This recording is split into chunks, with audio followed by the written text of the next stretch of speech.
Speaker. The Honourable John Boscawen. Thank you, Mr Speaker. So far in this debate we've heard a lot about the issue of spending limits on third parties, and I will address that in my speech later this afternoon. I also want to focus on the issue of broadcasting limits on television, but I'm going to start by addressing the issue of donations and limits on donation disclosure, and comment on the comments that have just been made by Materi Ture. And as I heard her say, she said that people should not be able to give money in secret to political parties to get policy in exchange. People should not be able to give money in secret to political parties to get policy in exchange. And I guess all I could say to Materi Ture is that you must have a very poor view of your fellow human beings.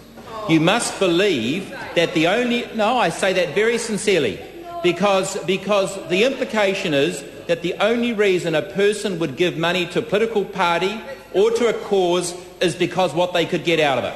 Because that's what Materi Ture is saying. Materi Ture is saying that people should not be able to give money to political parties and to buy policy, sir. And, sir, I have fundraised for a political party over the last 10 years. And I would say that the number of people, the proportion of people who would want something in exchange would be very, very, very tiny. My experience with human nature, people who give of their own money, of their own time, they do it because they think it's being done for the community interest and not because what they can get out of it themselves. Sir, I find it very interesting that in the last week we've had the disclosure from the candidates in the Auckland mayoral election as to how much money they raised and how much money they spent. And we now know that the two leading candidates, both Mr Brown and Mr Banks, had set up for them trusts that donors paid money into, and that each of those trusts then wrote cheques of approximately $500,000 to fund those campaigns. No transparency, and that's fine, because the ACT Party supports the rights of privacy of those individuals to make donations. But let me just relate to the House the comment of David Lewis. David Lewis, a spokesperson on behalf of Len Brown. And he said of the people who had paid into Len Brown's trust, he said the campaign raised money from hundreds of people from across the political spectrum who supported the Mayor's vision. Most wanted anonymity, as the current laws, simply because they are private persons with no interest in being in the media. There you are, Materi Ture. What they did is they supported the vision of the Mayor. And I would suggest to you that the people who support the Green Party, and I don't know the financial backers of the Green Party, perhaps they're different from the people who back the ACT Party. But the people who back the ACT Party support the vision of the ACT Party, and I would have thought the people who funded and donated and worked towards the Labour Party would have supported the Labour Party's vision, not because what they could get out of it. Mr Speaker, let me now come to third parties. It's interesting that Leanne Dalzell has once again brought to the House the issue of the Brethren campaign in 2005. And it's also interesting that came to the public's attention. The media ferreted that out. That was known. That may well have had an impact on the election, I suspect it did. But it came without any requirement for disclosure donations.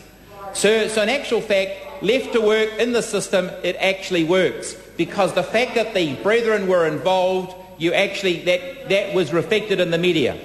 Mr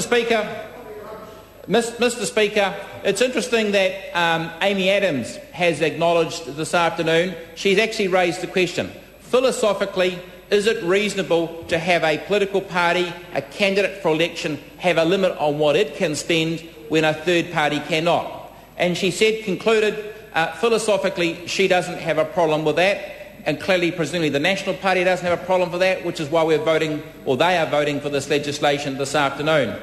Interestingly, that Amy Adams said, well, perhaps the limit of $300,000 is too low. Personally, she thought probably more $500,000 was appropriate.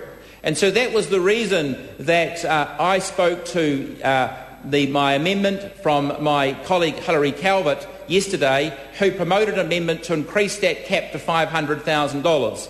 And it's a pity that amendment was voted down.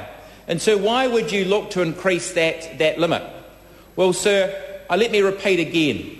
Each of the major political parties in this House is entitled under this legislation to spend more than $5 million in next year's election. Repeat that again, $5 million.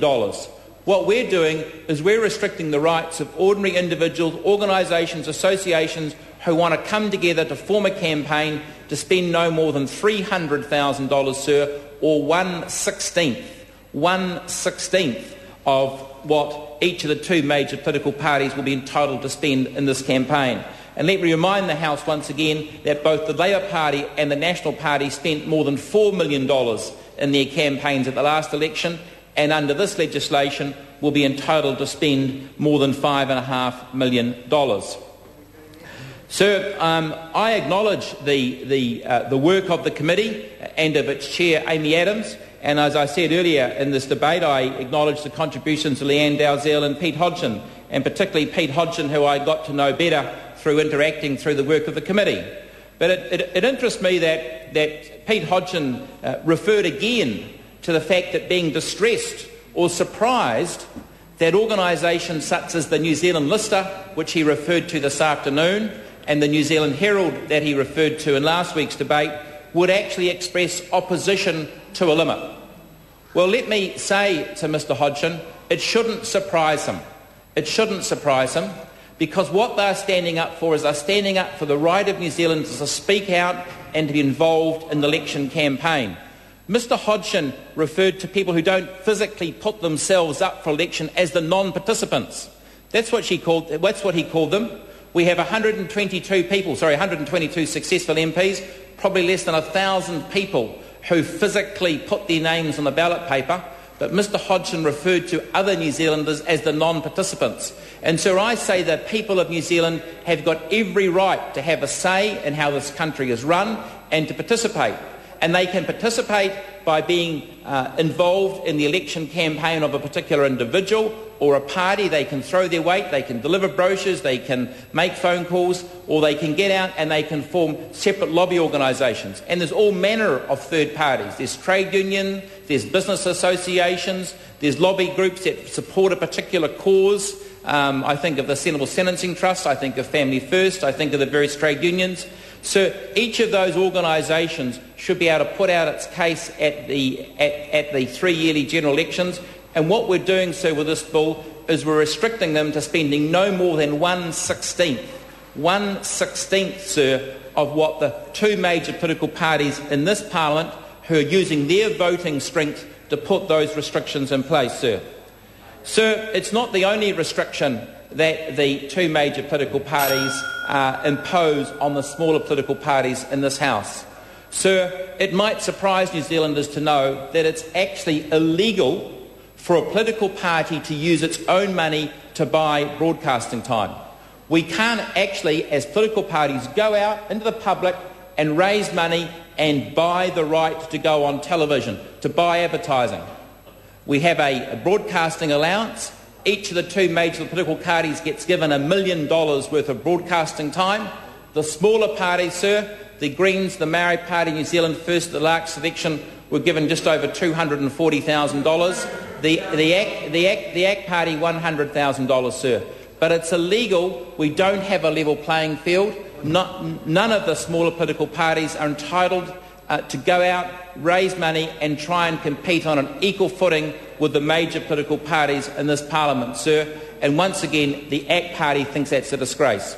Sir, I finally acknowledge that the process adopted by Simon Power was a far, far better process adopted by his predecessor in the Labour government. The ACT Party will not be voting for this bill. We'll be voting against this bill.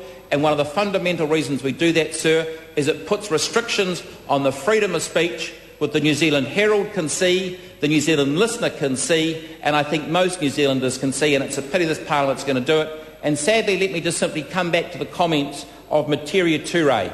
How tragic and how sad that a leader of a political party would think so little of her fellow New Zealanders that she would think the only reason a party would give money to a cause is because what they could get out of it.